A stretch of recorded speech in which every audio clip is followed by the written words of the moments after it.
Hello students, how are you? Good. Okay, let us start about our next topic.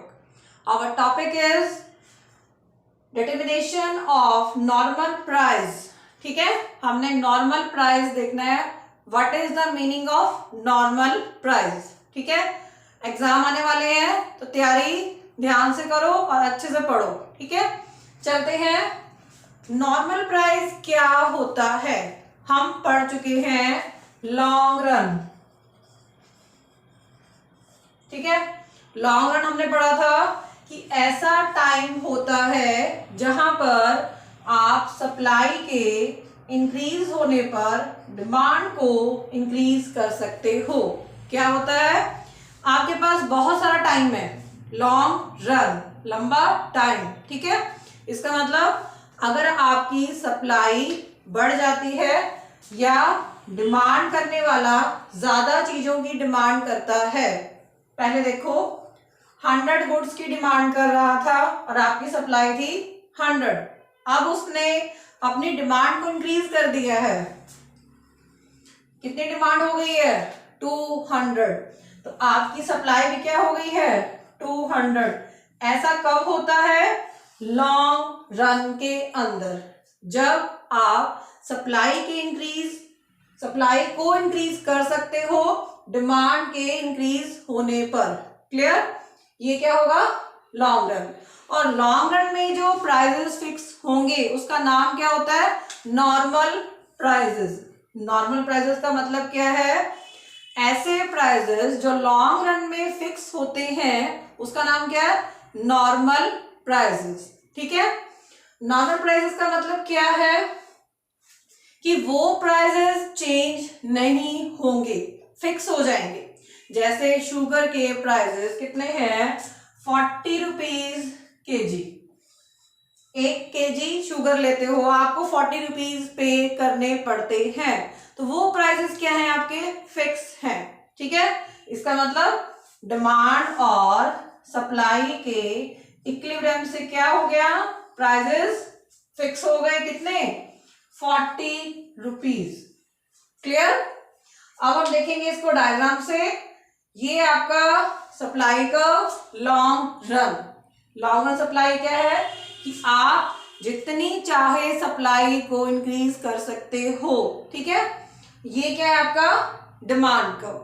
आपको पता है कि जहां डिमांड और सप्लाई एक दूसरे के इक्वल होते हैं उसे हम क्या बोलते हैं? Equilibrium point. क्लियर? यहां पर क्या होगा? डिमांड कर्व और सप्लाई कर्व एक दूसरे को टच करेगा, वहां पर क्या होगा? इक्विलिब्रियम हो जाएगा. इसका मतलब इतने प्राइस हो जाएंगे और इतनी क्वांटिटी सेल की जाएगी. ठीक है, हम कर लेते हैं कि प्राइसेस कितने हो गए? 40 रुपीज हो गए और क्वांटिटी कितनी हो गई? 200 मार्केट में शुगर की क्वांटिटी आप सेल कर रहे हो. ठीक है, आप अज्यूम कर लो कि आप क्या हो? एक शॉपकीपर हो. आप क्या करते हो? 200 केजी शुगर बेचते हो और प्राइसेस क्या है?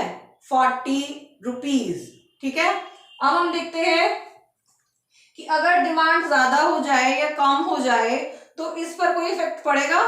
प्राइसेस कम होंगे या ज्यादा हो जाएंगे? देखते हैं. अब देखो, थोड़ा सा अगर हम ऊपर चलते हैं, आपकी डिमांड प्राइसेस अगर 50 रुपीज आप लेते हो, इससे कस्टमर से अगर आप क्या करते हो? प्राइसेस ज्यादा चार्ज करते हो तो क्या होगा? डिमांड कम हो जाएगी. देखो 50 रुपीज यहाँ पे है, ये डिमांड को कहाँ टच कर रहे हैं? इधर टच कर रहे हैं. यहां से एक लाइन खींचो, ये क्या हो गया? डिमांड कम हो गई. और ये लाइन सप्लाई को कहाँ टच कर रही है? यहां पर. सप्लायर ज्यादा सप्लाई करना चाहता है जब प्राइसेस बढ़ जाते हैं, लेकिन जब डिमांड नहीं होगी तो क्या हो जाएगा? ये सारा गैप हो जाएगा डिमांड और सप्लाई के बीच में. तो फिर से क्या होगा? प्राइसेस कम होकर कहाँ आ जाएंगे? 40. ठीक है, जब खरीदने वाले नहीं पहुंचेंगे शॉप के ऊपर, चीजें वेस्ट हो रही होंगी, तो शॉपकीपर को क्या करना पड़ेगा? अपने प्राइजेस फिर से 40 करने पड़ेंगे। ठीक है, कहां से हम यहां से ऊपर से कहां शिफ्ट हो गए, नीचे शिफ्ट हो गए हैं। अब हम अज्यूम करते हैं कि अगर हम नीचे आ जाए, प्राइजेस कम अगर हम देना चाहें, हम क्या करते हैं, प्राइजेस कितने इशू करके 40 रुपीज, हम देना चाहते हैं 30 रुपीज। तो क्या होगा, अगर डिमांड करने वाले 30 रुपीज देना चाहें तो डिमांड क्या हो जाएगी, इतनी। डी कर्व को कहां टच करेगा, ये यहां टच करेगा।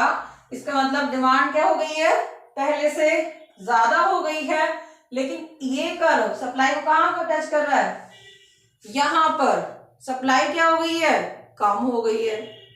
डिमांड करने वाले ज्यादा, सप्लाई करने वाले है ही नहीं, तो कहां से चीजें मिलेंगी। अगर शॉपकीपर आपको 40 रुपीज से कम शुगर देगा ही नहीं तो कहां से लोगे, आपके पास ऑप्शन ही नहीं है। इसका मतलब क्या होगा, प्राइजेस फिर से बढ़ के क्या हो जाएंगे, 40 पे पहुंच जाएंगे। इसका मतलब नॉर्मल प्राइजेस वो प्राइजेस होते हैं जहां पर प्राइजेस में चेंज होना इम्पॉसिबल हो जाता है। ना तो आप 50 रुपीज ले सकते हो, ना आप 30 ले सकते हो, आपको एक नॉर्मल प्राइस लेने पड़ेंगे कस्टमर से अगर आपको अपनी गुड्स सेल करनी है। ठीक है, ये क्या है आपका लॉन्ग रन इक्विलिब्रियम। इसे हम लॉन्ग रन इक्विलिब्रियम भी कह सकते हैं फर्स्ट। इसे हम नॉर्मल प्राइजेस भी कह सकते हैं कि नॉर्मल प्राइजेस कहां पर डिटरमिन होंगे और उसका इक्विलिब्रियम कैसे होगा। ठीक है, कोई भी डाउट है तो आप कमेंट बॉक्स में जाके राइट डाउन कर सकते हो। आई होप आपको ये क्लियर हो गया होगा। Okay students, bye.